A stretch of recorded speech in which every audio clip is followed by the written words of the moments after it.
Hi. So my name is Christy, and I've been contemplating on starting like a channel and writing a blog. I've started a book, all to get the awareness out of emotional abuse and primarily cptsd and the effects that it has on an individual, stemming from, obviously, one of the reasons that it can be developed is from emotional abuse, physical abuse, mental abuse, psychological abuse, whatever you want to call it, combination of all of them.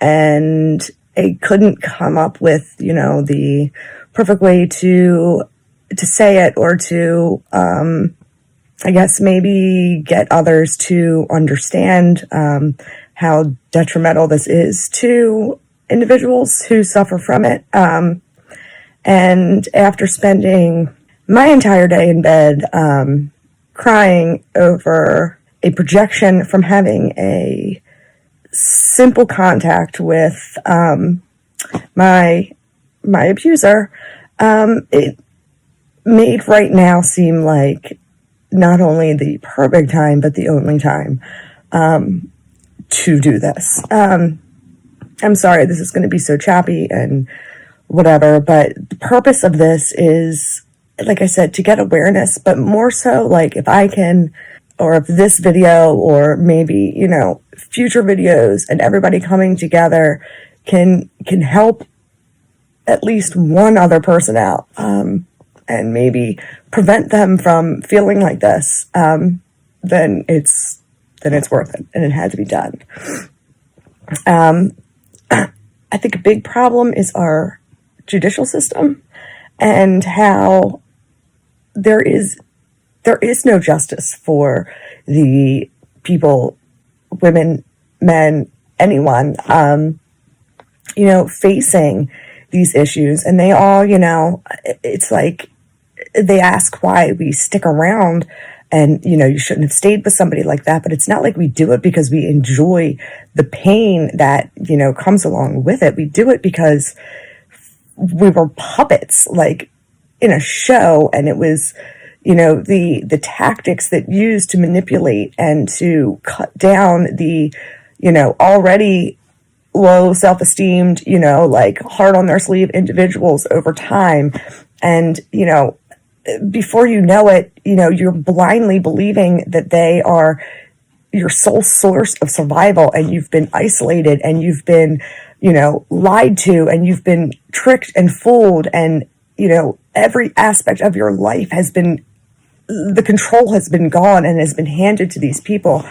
And then, they say, well, like, speak up and stand out and do this. But, anyone who has been there knows that, like, speaking up is usually, the repercussions are far worse than just, I guess, sucking it up and dealing with it. I'm currently going through a extremely hellish, painful, and lengthy divorce with my abuser, and I'm trying to stand up for myself. I'm trying to stand up for not only myself, but so that, like, this doesn't keep happening to people, that people, will speak up, because something will be done about it, and they won't endure, the tenfold of, the consequences for standing up. But I've been very distraught, and I've been very disappointed, and I've been very disgusted, if I am honest, with our judicial system. And, it's, I can't say enough about my two lawyers. They are both, they have both been, wonderful. They have both believed in me. They have both believed me. And they have, both felt sorry for my situation. And as much as, that's kind of them, and, I appreciate their condolences, change anything for me. That doesn't change anything for those who have also suffered this type of thing. And it was it was almost like they were like almost like afraid to stand up and to speak for it, because, you know, like they didn't want to, what I was told, you know, on several different accounts is, you know, we don't want to waste the judge's time. We don't want to, you know, like present this kind of information because, you know, it's a waste of time. And, you know, like the judge doesn't want to hear about this. Well, their waste of time is my life. It is all of my time. It is all that I have worked for. It is all that I have achieved. And then to have it just swiped away by the one person who I had thought had my back and I had thought I couldn't survive without. It's a hard thing to swallow. And when there's no, you know, no system in place that you can rely on to help turn this around, then why would anyone speak up? Why would anyone try, you know, to get their share, to stand up for themselves, to go after, you know, what they believe in after they finally have found the light that has been sucked out of their lives? And, you know, like, why would anyone try? Why? So I'm really hoping that, you know, together, like, we can make a change in hopefully educating, you know, lawyers, you know, I guess primarily divorce lawyers and judges and just, you know, people in general, that the effects that this situation has on people is detrimental, and that it's happening so much, and that it's, you know, it's usually the people that, you know, it's like the behind closed doors, you don't see it, and they wear their mask of these, you know, outstanding citizens, and, you know, it's like behind closed doors, it's the daily small little torturous, demoralizing, devaluing, you know, sucking the life out of somebody that nobody else sees, or, you know, only those that are close enough see, and the ones that do see and do recognize it and do try to maybe help individuals like myself, those are the ones that, you know, they hone in on, and they try to isolate you from the most, and they claim don't care about you. And it's really, really hard because you're so confused with reality. You're confused in what to believe. You're confused that you're crazy. You're confused that, you know, maybe they're not lying, that maybe these people don't love you, that, you know, it's just one big, literally confusing mental fuckery that happens. And it doesn't end. It doesn't end there. It's like they know you've figured them out, and they are on to the next one, and they've probably had 15 along the way. And, you know, sadly, their lawyers, I guess, buy into it. Maybe the judges buy into it. Maybe, you know, I don't know, but I do think that, you know, the ignorance to this, and the unaware and the uninformed, there's no excuse for it. You know, there is zero excuse, especially in a time and, you know, age where not they, but just everyone in general says, you know, to speak up, and they're behind all this domestic violence and women, and, you know, they've got these safe places, and they've got these, you know, these plans, and they encourage you to walk away, and that you don't need this. But then at the end of the day, you are either unable to prove it in the court system, or the judge, or, you know, and or lawyers are unaware and uneducated of the, you know, the extent that it does to one, and then, you know, claim that you just, you know, like shouldn't have trusted them, which is in my case, what I'm really having a hard time dealing with is, you know, the verdict of this was that, you know, I had been I filed for, or my husband had filed for divorce after an incident where the state had filed charges on him from a scene or a domestic violence issue where the police had been called out to the house. I wasn't going to press charges because, again, I was scared. This was a few years ago. I was scared of the repercussions of it. I think I wanted to prove my point that, no, you can't do this to me. But it's like, once you stand up, then it's like, oh, like, what did I do? I need to hurry up and back down. And, I was told by the police officers that, that I could leave, and that like with everything that had happened in my past, that, like, it wasn't likely to get better, and that, I had these options, and there was SARC, and there was all these things that I could do. And, I'm not sure whether they truly believe this, or if they, think that these places and these sources are,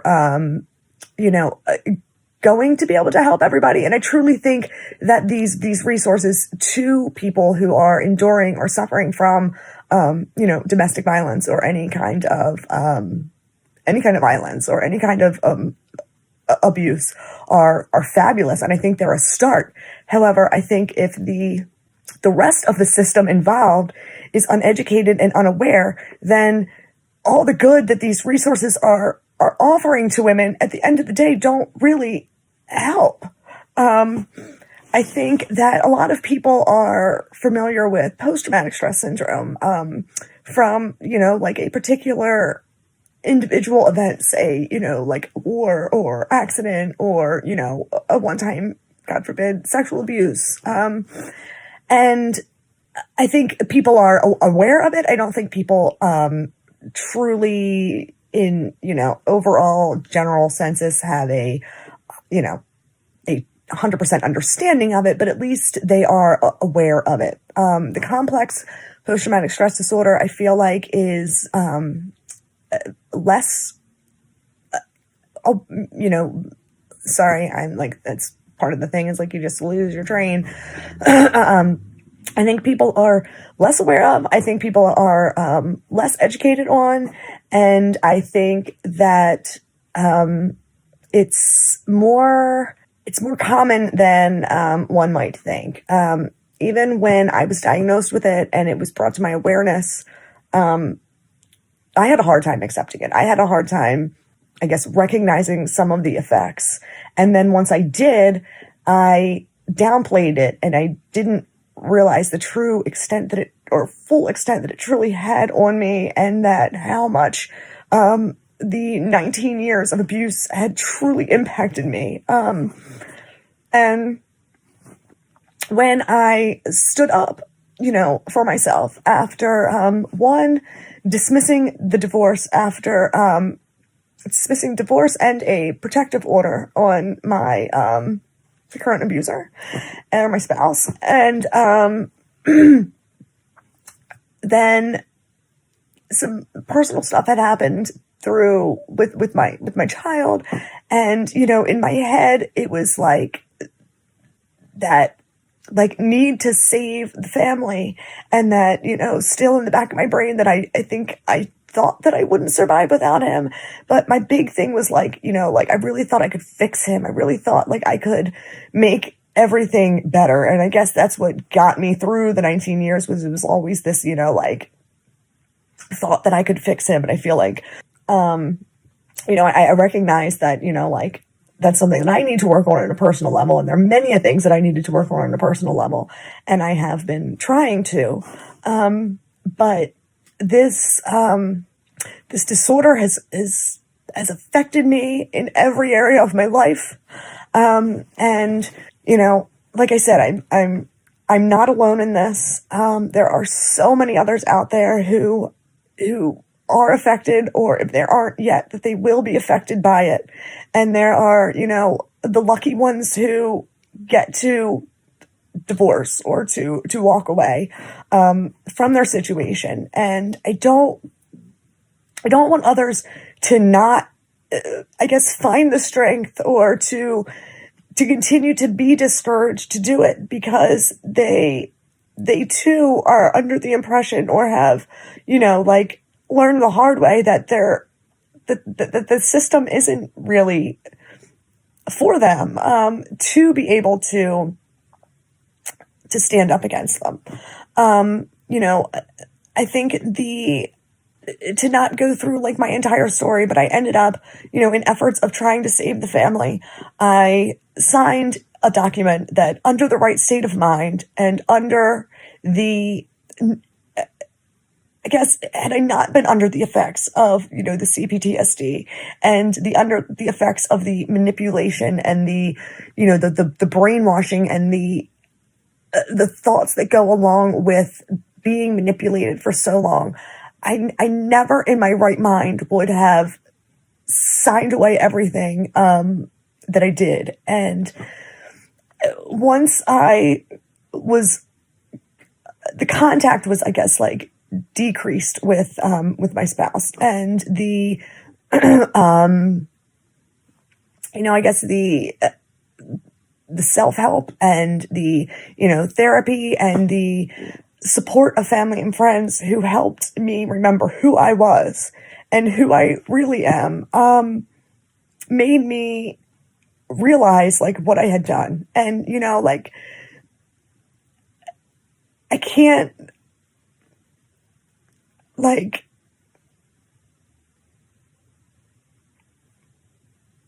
the fact that I'm getting away is in and of itself going to be life-changing and has been life-changing. However, knowing that there are so many others out there who are going to be facing the same thing that I am and going to have the same hurdles and, maybe not having the support system or the inner strength to go up against them. It made me have to at least fight it, even though, my lawyers were very upfront and saying that, it's very difficult to get somebody to, overturn a signed, like a notarized signed document. And I really thought going into it, like, the outcome didn't matter. And I still believe this to an extent. It wasn't so much the outcome that mattered and if I got my way or if I didn't get my way. To me, it wasn't about any of that or the money or really any of the possessions, the house, anything, so to speak. It was about me for the first time truly standing up to him. Truly standing up, not just to him, but just for myself, to know that I wasn't going to back down and that I could, in the future, like, rely on myself to be there for myself. And in preparing for this, I was, tried to, I think, not be talked out of it because of, like, weakness from my lawyers or from, them not believing in me, because I do, or believing me, because I do truly believe. And, I think that they know. I think that they did see what was happening. I think they did recognize, the hold that this had over me. But again, I don't think they truly understood. And I know now, in hindsight, that obviously they did not know, even though, I think, maybe they even thought that they did a little bit. But the motion to not use this document in our, final divorce was denied to me, and the burden was left on me, not because I couldn't prove being abused in all of the areas that I was, not that I couldn't,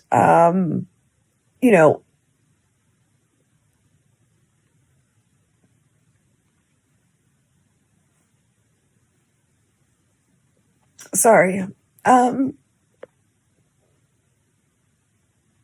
not that I couldn't, like demonstrate and give examples of and have witnesses of and proof of all of the different things that had gone on.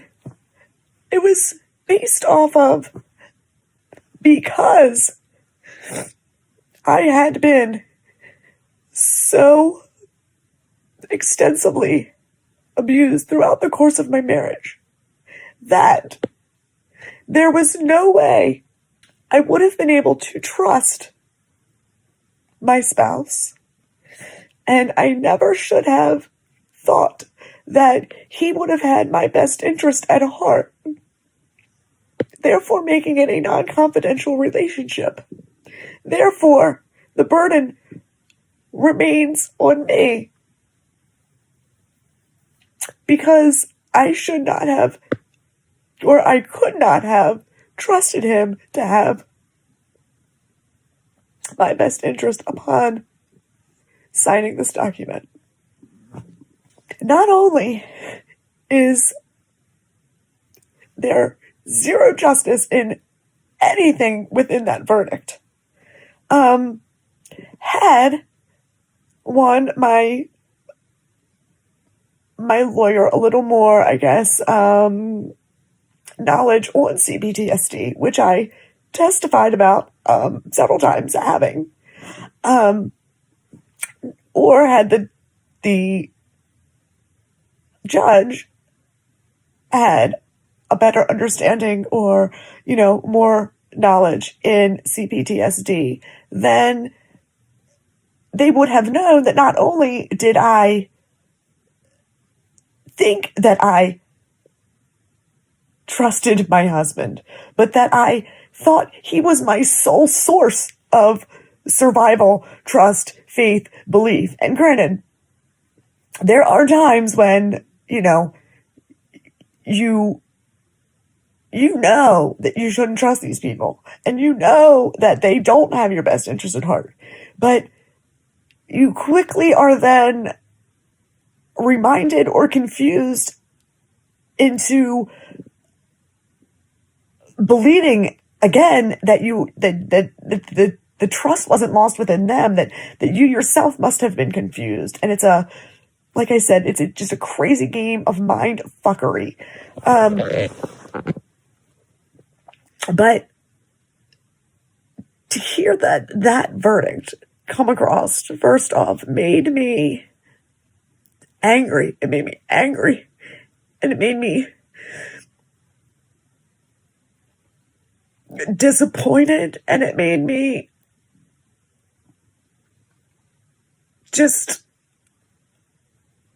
it made me disgusted that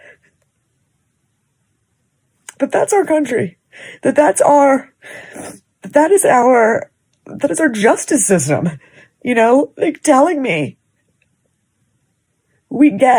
you were so extensively and intensively abused, but that because of this, you should have known better. You should have known not to trust this man. And again, I say, we don't stay with them because we enjoy the pain. It's like, it's sad. It's really sad. So anyway, sorry this was all over the place. Sorry. I couldn't have had my thoughts a little bit better together. I am going to do another one, and basically just to raise awareness, to show people, like, not show people, but to help people, maybe come together and make a stand and, figure out how we can get education and awareness and understanding across through to not only our officers and our judges and our lawyers and our, I think, our victims in general, and to people out there who could be the next one. It's imperative, especially with just the way the epidemic of the rising of such abuses are occurring right now. And, you know, we have to be able to stand up for ourselves. You know, like that's like the whole point, isn't it? Like, you know, like fight for what you believe in. And I'm trying, and I'm getting discouraged, but I'm not going to give up. I'm not going to give up, because if I can keep one other person in this world from feeling this pain, it's worth it. And I need to be that role model for my kids to know, like, it's not okay to be treated this way. And for my son to know it's not okay to treat somebody that way. And vice versa for the girls and guys, because I know it's not just girls alone who go through this. But,